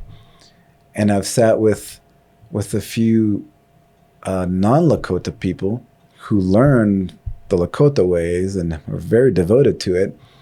And you see that difference in the paradigm, because they'll often, not always, but often at the beginning, they'll circle everybody up and explain a little bit what's going to happen. And then in the middle of the lodge, they'll say like, this is why we do that. And so it's part of it is, we're used to something very different. Mm-hmm. And I think they're both valuable. I have loved learning from teachers who don't break everything down into bite-sized pieces. And the expectation is just come here over and over and watch carefully and figure it out. Mm-hmm. There's something that's actually really empowering about that. And again, with my first teacher, who was Inga, my teacher that's Kofan, and having sat with elders from different tribes, Queen, there's not a lot of that. You know, that still is the paradigm. There's more of a trust of your inner guide, which has its value and has its pitfalls. You know, in some ways, our more rational, more linear, Western-minded brain, you know, we need, or at least we're convinced that we need those like step by step and break it down and talk about it in integration circle. And then I talk about it with sit about for hours and, well, what am I going to do with these teachings and all that. I play that game. I know. I see most people here playing that game and expecting that game and going down to the jungle and being like, what the heck? Yeah, nobody's saying anything to me.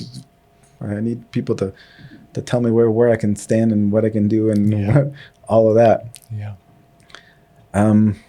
So again, for me, it's very much a big mixed bag. Mm-hmm. I think they're both valuable. Mm-hmm.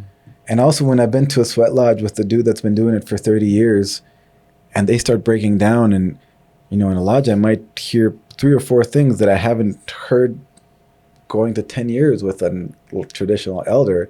Pros and cons.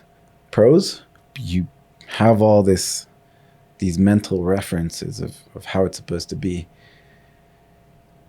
Some of the cons is again, it can be a little bit disempowering to your own inner guide.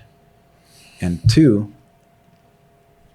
there's there can be like these spiritual teachings. There's a way in which they're like commodified. Is that the word? Yeah. It's like there's a way in which by kind of sharing them all, you're actually disrespecting the importance of learning them very slowly and kind of earning them. Mm-hmm. You know, I recently But this bit is super present for me because I recently did at an 8 path where we do this training for somatic work. One of the pieces that you'd be surprised that I'm super passionate about is we talk about the whole therapeutic side of things, but I talk a lot about the spiritual side of doing medicine-assisted somatic therapy. And I did a one-off training, a one-day training around kind of how you can use some spiritual tools for psychotherapy. And there was something, it was beautiful and powerful and people loved it.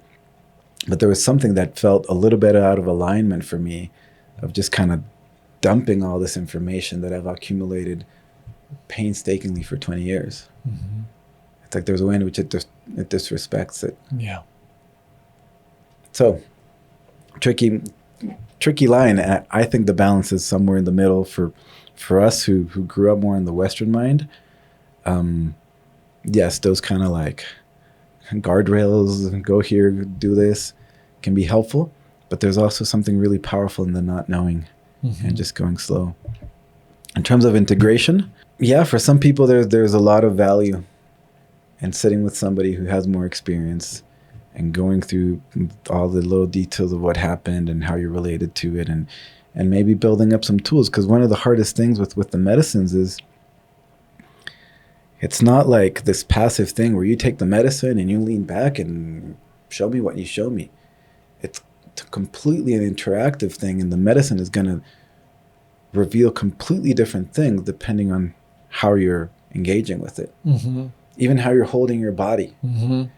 I know. Are you lifting it up, right, or are you just like, whoa, get me away from this thing? Exactly. And most people go into these ceremonies, and if you do it long enough and you're present and intuitive, you will figure it out. You will keep trying different things. The medicine wants you to try different things. Maybe you're in these hard, dark visuals, and you're like, oh, what's happening? And you shift your intention. Maybe you're like, oh, this is dark, but I'm going to connect to gratitude. Is there a thought around the plant, these medicines, natural medicines, not synthetics, natural medicines, will never give you more than you can handle?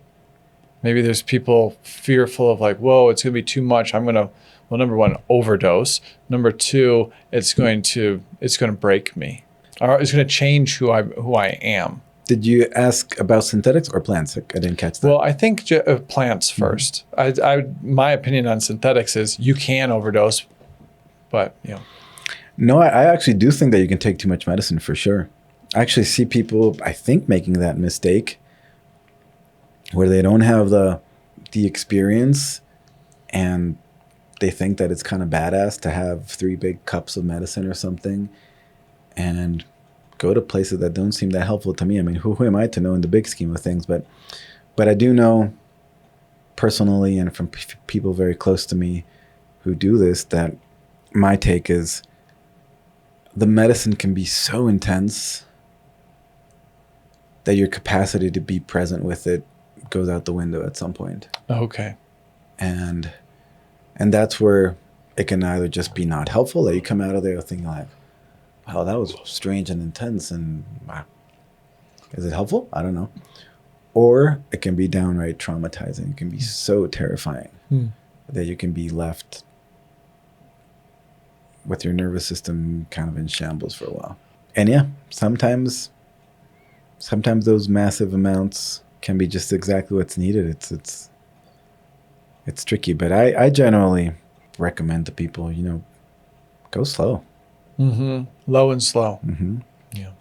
Yeah. And trust the source, like really know where this medicine's coming from, because there's a whole energetics about how it's being grown and harvested and transported. Mm-hmm. You gave me an example one time of the energetics of cocaine.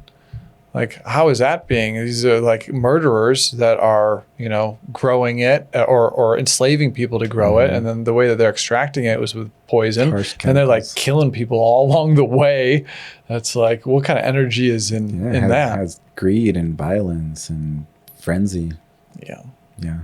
Oh, wait. Actually, let me respond to one thing you said. What about these people who come to ceremony over and over and over and over and never change? Well, that's a great question. And I'm going to answer it from two different sides. One is, how are they relating to the medicine, right? I talked earlier about how it's so easy to go into spiritual bypassing versus healing. I know people who literally, they have somehow developed a skill where if something gets ugly, they can shift their mind and switch it into luminous. I mean, not everybody has that skill. Some people actually have that skill somehow. I think that can be somewhat helpful from a point of view of, like I said, more like, reminding us that there is that spiritual abundance, that there's something that's beautiful and trustworthy and uplifting. Great. But you're still carrying the same baggage. Yeah, it's not healed. You just bypassed it. Exactly. So a lot of people, there isn't a lot that's changing if that's all that they're doing. On the other side, and this one's trickier, like I said, the medicine responds differently depending on how you engage to it, and it can be so subtle. And some people are just kind of doing the same thing over and over. If, for example, you go into ceremony and most of the time you find yourself in the similar stuck spot. Maybe you're frozen and scared, or maybe you feel, I don't know, whatever emotional, mental state you find yourself in, and that keeps happening, keep trying different things. Because sometimes the medicine will give you an instant feedback. You might be stuck in the same loop for 3 hours, and maybe you decide, I'm going to grab a rattle. And even though I feel super stuck, I'm going to play the rattle, and poof, your whole experience changes. And a lot of times it's more subtle than that. It can be something as simple as, not simple, but subtle. Like some of these medicines are known for their visions. You literally see things, sometimes even with your eyes open. And with ayahuasca, they can be very vivid and very intense. And as I'm sitting there, usually with my eyes closed, but not always, and these visions start to reveal themselves, where the vision takes me is going to be completely different depending on what I do with my mental eyes. Like, for example, I can have like a zoom out and see the whole thing, and then it's going to unfold in a certain way. I can zoom into one little thing and that's going to take me out of one different rabbit hole than if I zoom into a different spot. Or I can even project myself through that. I can travel through that image. Just as an example, it's going to create completely different experiences. And if you always do the same thing, you're not going to find much. And I think in terms of changing that's one of the big ones. But the last little bit is, and this is the toughest piece, the ceremony shows you a bunch of stuff. Maybe you have some visions and you have some intuitions of different things. But the most important ceremony is the one that starts when the ceremony ends. It's the ceremony of your daily life. And that's really where rubber meets the ground. That's where you get to make practical life choices and make decisions that often involve uncomfortable things and an effort and exerting your will and sacrificing things. And that's where most people don't change. The medicine keeps telling them, for example, there's some conflict in their relationship with their partner, right? And it's the same thing. I keep getting stuck. And maybe during the ceremony, maybe you ask the medicine, maybe you focus on that. Can I have some clarity around it? And maybe the medicine shows you this is where you're not in alignment. But then you keep showing up in the same way with the partner over and over and over and over. Yeah, you're not practicing what you learned. Because it's hard. That's why people get stuck. It's because changing is hard. I'll give you one example. This is a personal one. Cold water, because it's kind of been my kryptonite most of my life. I'm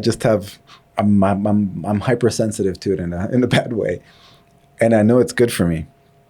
I know cold plunges are great for me. I know the cold showers are great for me. A few times, actually, sometimes the medicine can be, sometimes it's like these beautiful transpersonal things that you see. Sometimes it's just so practical. The medicine, like one day I took hape.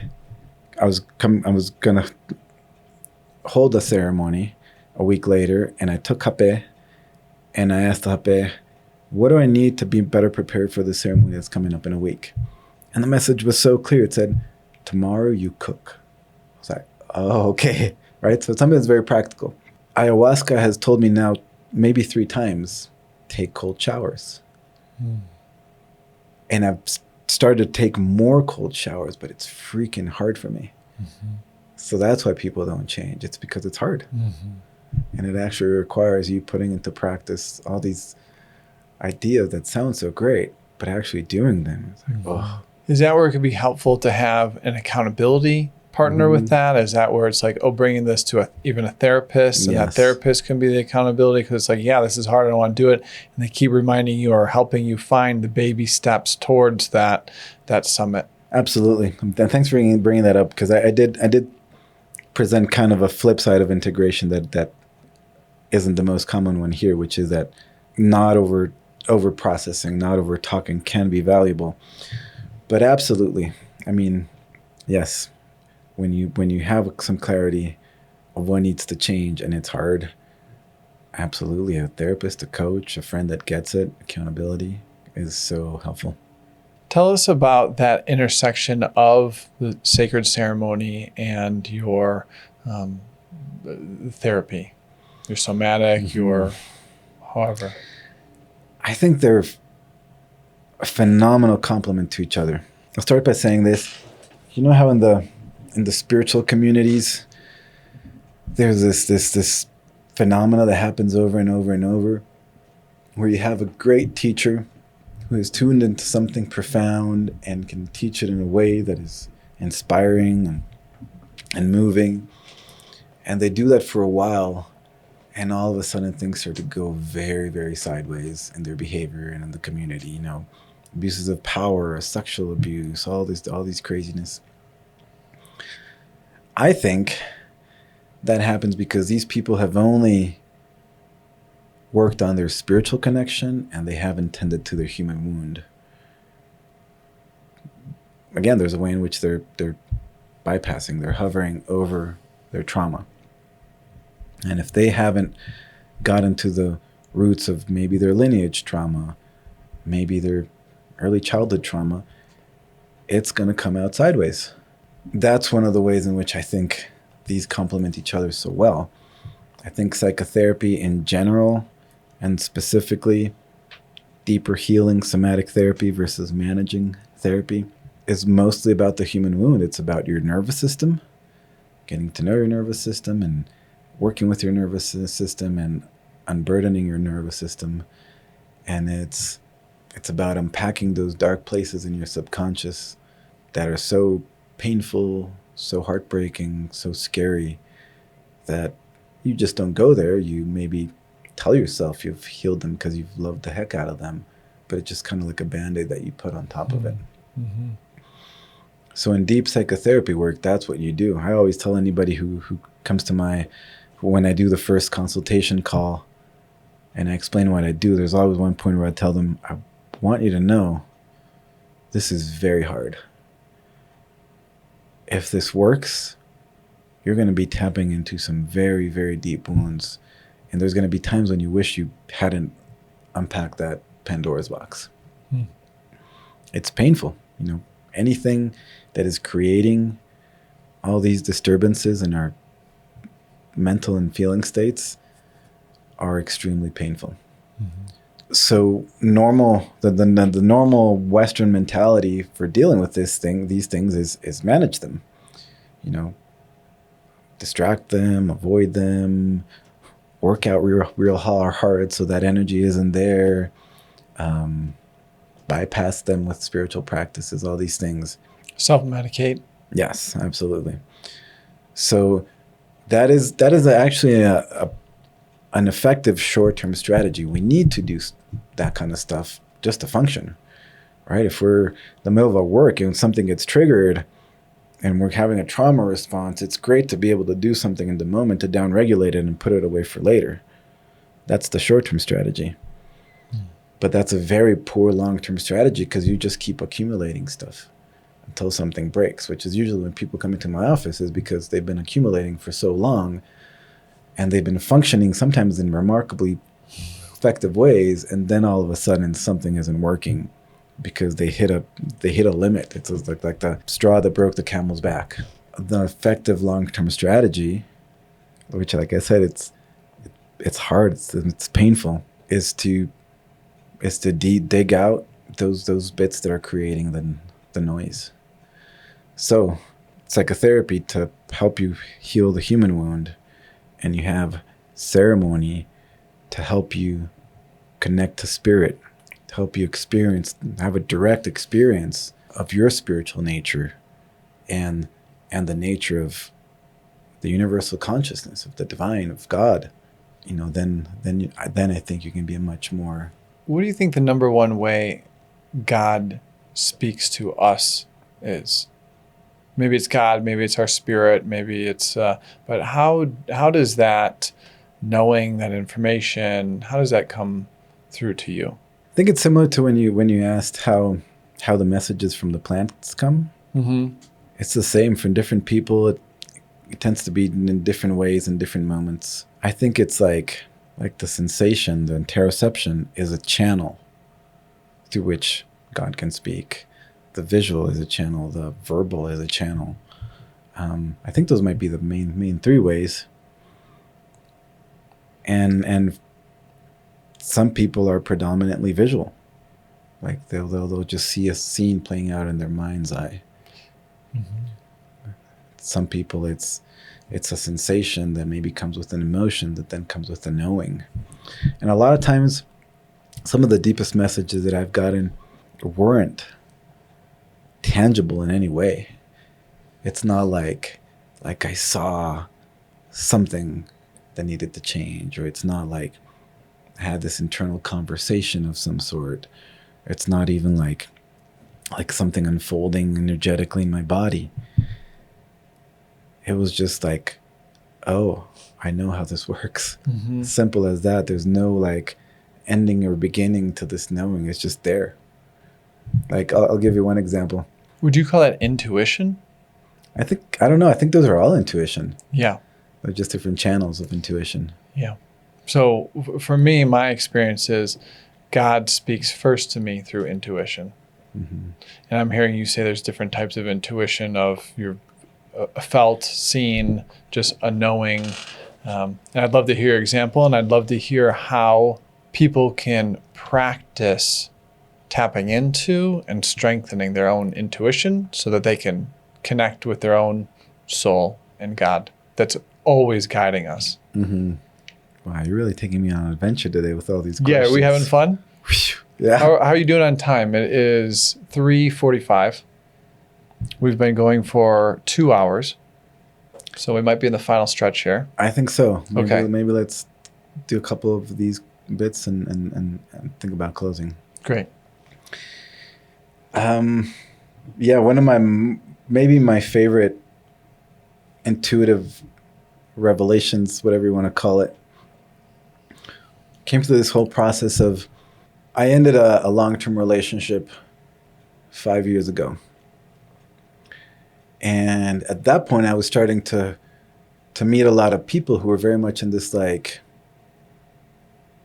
you could say pro-sex scene in Boulder and Denver, going to sex parties and cuddle puddles and all these things.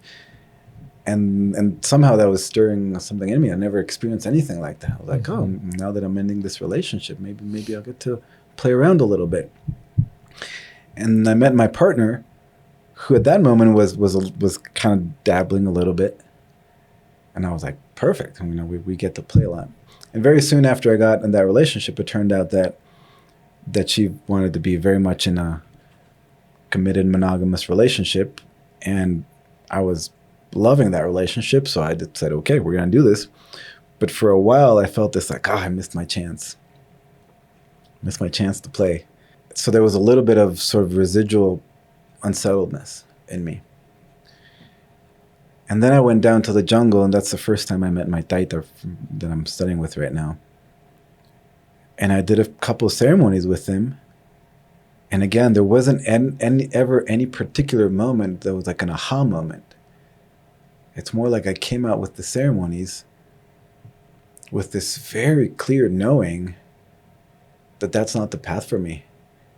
That for me in my life, the divine order is to be in a committed relationship with somebody with which we're building the strong spiritual foundation. The same. And again, it struck me because the effect of it was so profound. All of a sudden, all this uneasiness was completely gone. Zero interest in polyamory or any of that. And there was never anything specific that I can say, oh, that's how that message came through. I just knew. Yeah. And how might people practice getting to that knowing? Maybe some people haven't experienced that knowing in a while because it's blocked. Yes. That's a great question. I love it that you're asking that. I'll say one of the favorite parts of my job as a therapist, when I first started working as a therapist, I came from the ceremony world. And I was very like, I'm here to put on my therapist hat and to leave all that stuff outside. But then pretty soon in therapy, people started having spiritual experiences without me suggesting them or guiding them. Sometimes profoundly transformative spiritual experiences, people who had zero reference for that. I was like, this is interesting. These worlds naturally converge. And then as people are having these experiences and feeling sometimes not knowing what to do with them, and with the experience that I had, I started to bring that a lot more in and kind of offering a little bit of coaching with what to do with that. Long story short, these days, I very unapologetically, if I have any client who has even the slightest interest in exploring spirituality, I put a lot of energy there. I teach my clients how to pray, for example, which is a strange thing in the psychotherapy world. So I'm saying that just to say that it is much needed. Most people don't have a map for this. And there are certain tools and things that are universal. So a couple of things that I share. This is all my personal take on it, by the way. There is a universal spiritual law. That is that spirit, sometimes people stumble upon spirit. They're not doing anything particularly different, and they will have some revelation of some sort. But most of the time, it doesn't happen that way. You have to knock on that door. That is the law. You have to seek it. You have to invite it in? Yes. That's why a lot of people live their entire life and have never had a supernatural experience of any sort.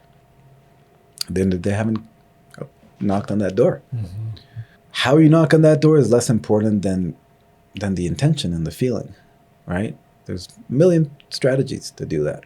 But you can absolutely count on, if you do, and if you do it honestly, you will get answers sooner or later.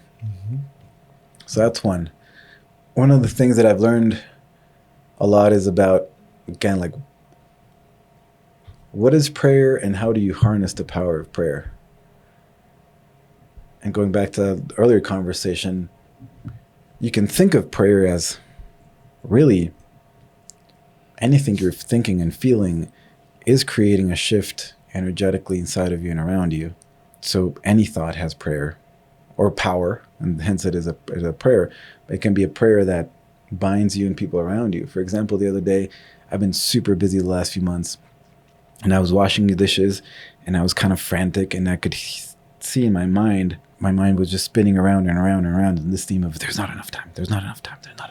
I need to do this. There's not enough time. And I realized, like, oh, shoot, that's my prayer.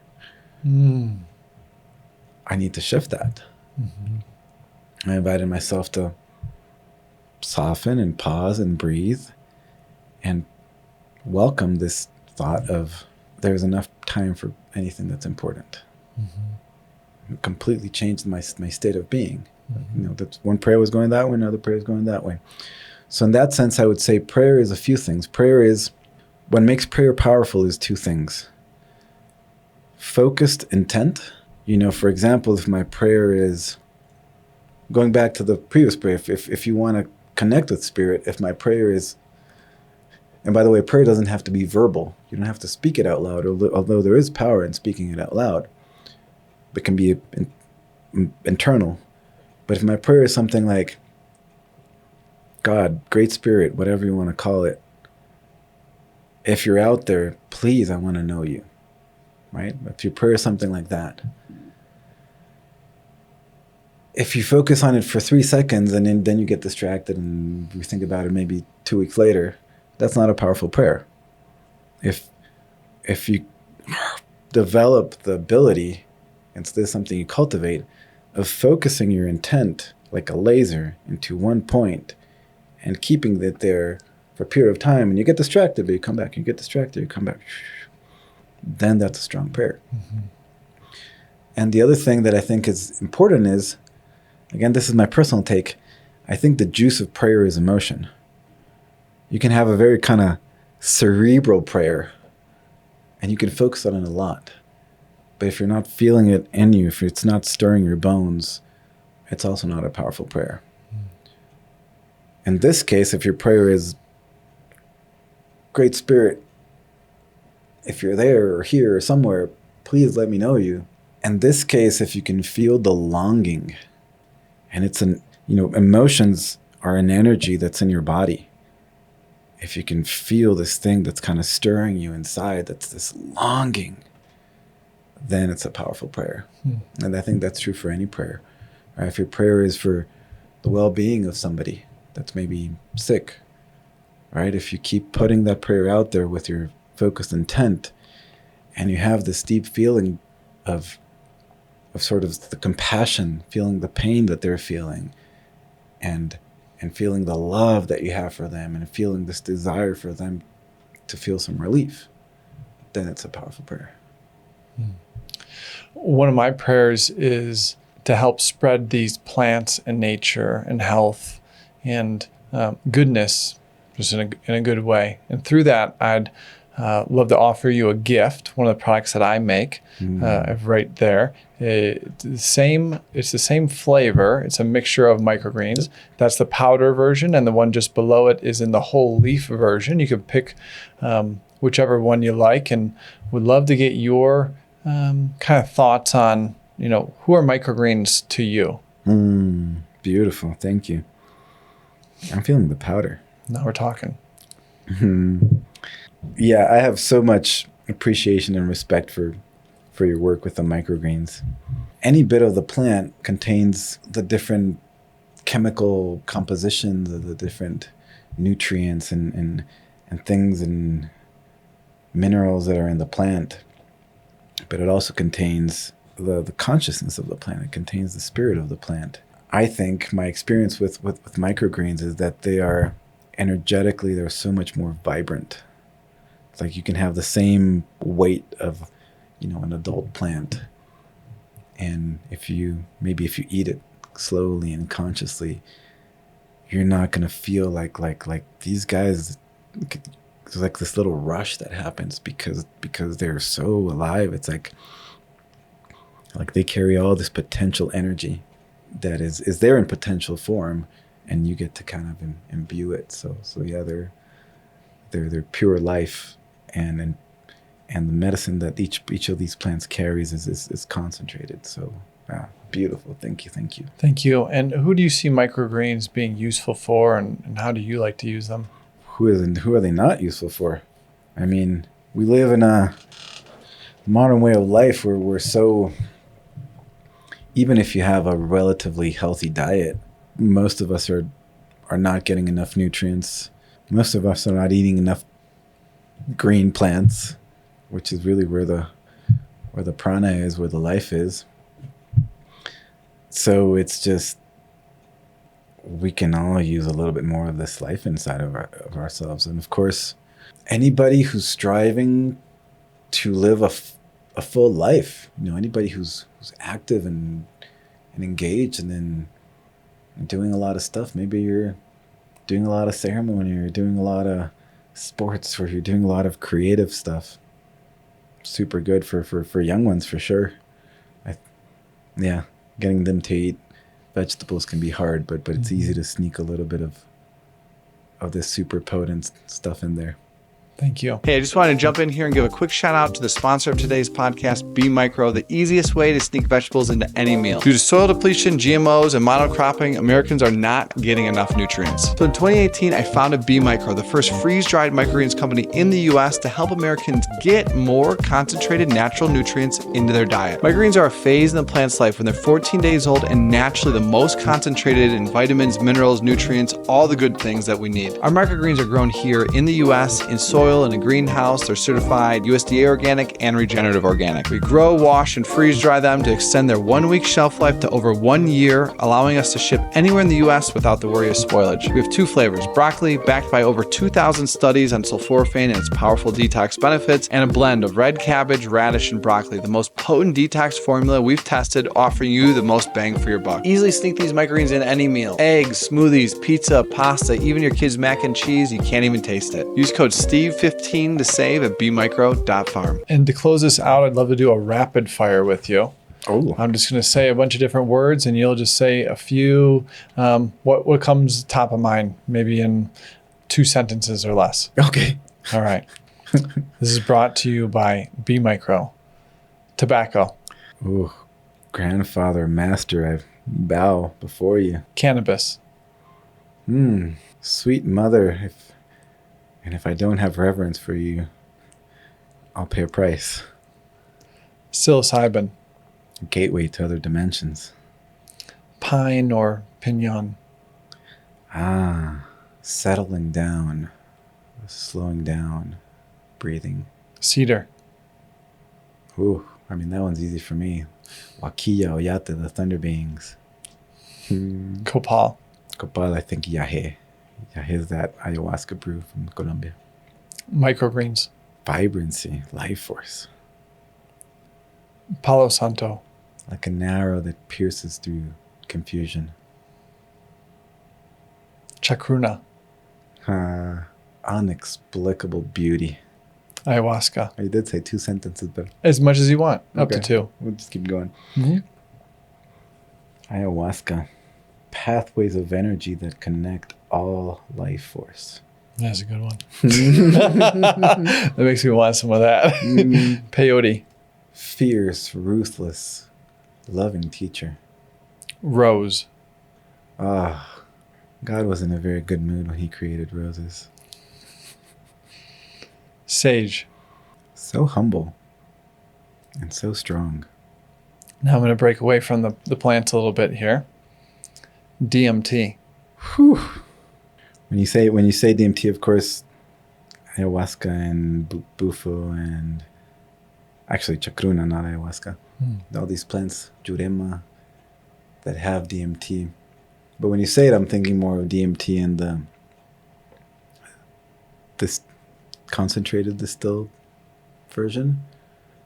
like the smoking kind? Yeah. Mm-hmm. So I'm going to respond to that. Please. Wonder and confusion. Ketamine, Like a soft blanket that can make the pain less overwhelming. natural versus synthetic medicine. They're both tremendous, but they both open a path for expression. But with the plants, we have an extra ally on board. Favorite medicine, Oof. Yeah, hey, life after death, way back home. artificial intelligence, Oh my goodness. Tremendous tool that I think is about to take humanity on a very painful ride. the United States of America, The wisdom of personal self-expression and the prison of materialism. Colombia,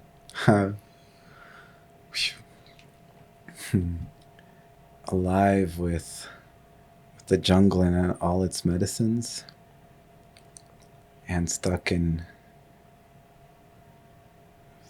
so much pain and confusion and violence. the Amazon jungle, The mother of all life. music and medicine, The ultimate vehicle for prayer. Yay. Thank you for this prayer this time. I love you very much. I appreciate you very much. Where can people learn more about you and find out about your work and maybe connect in with you if they're looking for support in the ways that you offer? Yeah, thanks for bringing that up. I don't have a website. We talked about this. I know. Yeah, I need more coaching. I have a thick skull. But email's good. Maybe Facebook? Nope. No. Okay. No, I know. I'm intentionally a bit of know. a cyber hermit. Yeah, we'll link your email. What is that, please? Andresz, that's Andres, and first letter of my last name, which is Z. So Andresz Z at proton.mail.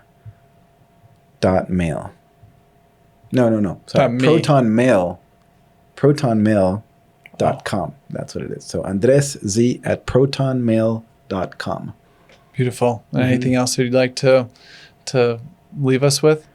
I want to send out a prayer to you, to your work with the plants, to the plants that you work with and that you will work with.